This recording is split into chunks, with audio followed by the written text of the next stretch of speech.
Hey, I want to take this time out to welcome you to Heavenly Kim. I'm your host. I'm your girl. Yes, Mrs. Brown. Yes, thanking God for you. Listen, I just want to just share something with you. I had a free certificate for lunch because of the experience that I had in the restaurant. They gave me a certificate to come back at a later date to eat. And so today was the day that I chose to redeem this certificate. So usually when you go in, they usually and I went in and I placed my order as usual. Usually the waiters would, if you're gonna dine in, the wait when you go in after you pay for your meal and sit down, the waiters usually greet you and take your the little thingy, the monitor um, from you. And you usually have a seat and they bring the food over to you. And so today, when I went, the particular guy that usually always wait on me was not there, and so I went in. I had the monitor in my hand, and so I sat down at the table. And so I just began to look around and just observe. And so mean scrubs on.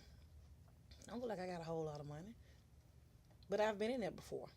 So um, I'm watching and observe them cater to the people um, that looked like they had a lot of money. The suits, the ties, the briefcase, those type people that look like they had money. And so after me, the other people they proceeded to get their monitor. So I just sat and I just looked and I just sat at the table, and it was almost if I was invisible. So I'm watching the people at the table. Mind you, no one have acknowledged me. Um, it was almost if I was not there. And so I watched and kept watching. And people that came in after me, I'm still watching. I'm still with the tray on my table.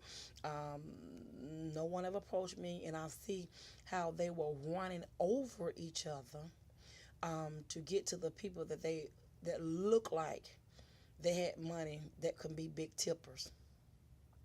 And I'm still sitting there, just not even being noticed that I'm even there.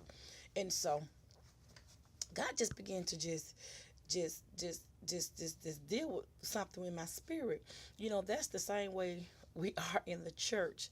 We cater to the people that we think is anointed.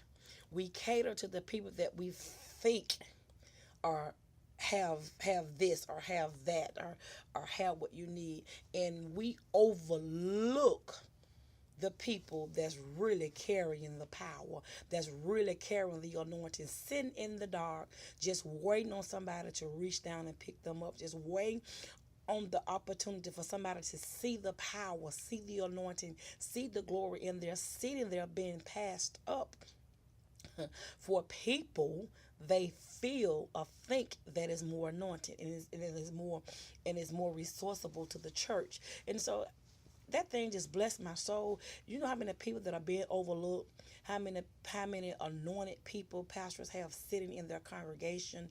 I mean, anointed people, people with all type of gifts and talents that could really benefit the church. But guess what? Nobody extend the opportunity. Nobody see, in order to fill your choir, you just can't be up there just on and singing for yourself.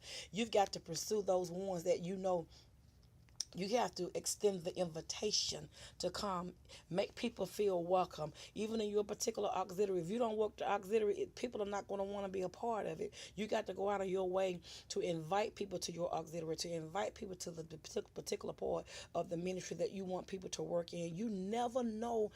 You can have a gold mine sitting there, but it haven't been tapped into. So I just challenge you to tap into the hidden anointing, tap into the hidden talent.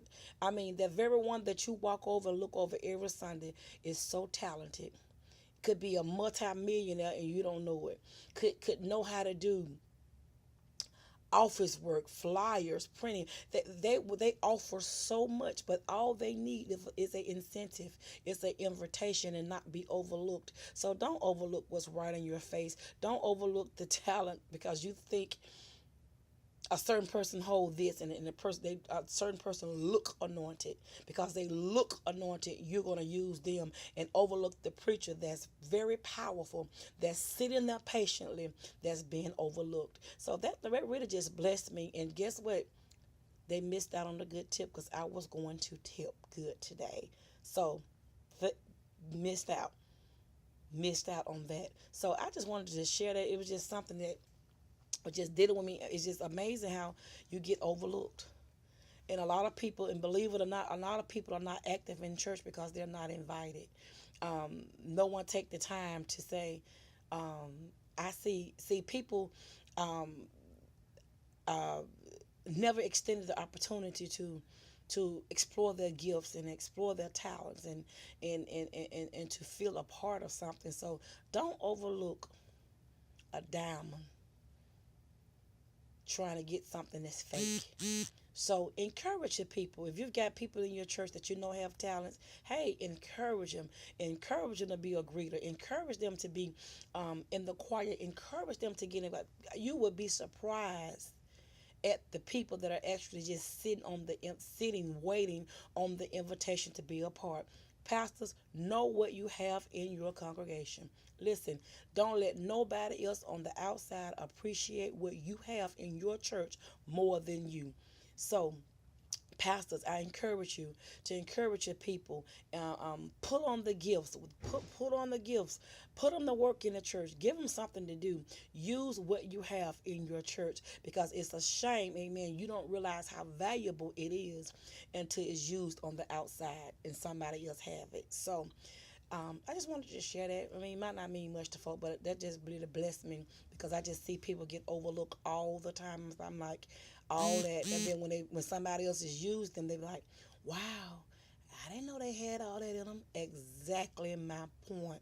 You should know them that label among you. You should know what you have in your midst. And it is a shame for somebody else to use somebody in your church and you look and say, wow, I didn't know Sister So and so can speak like that.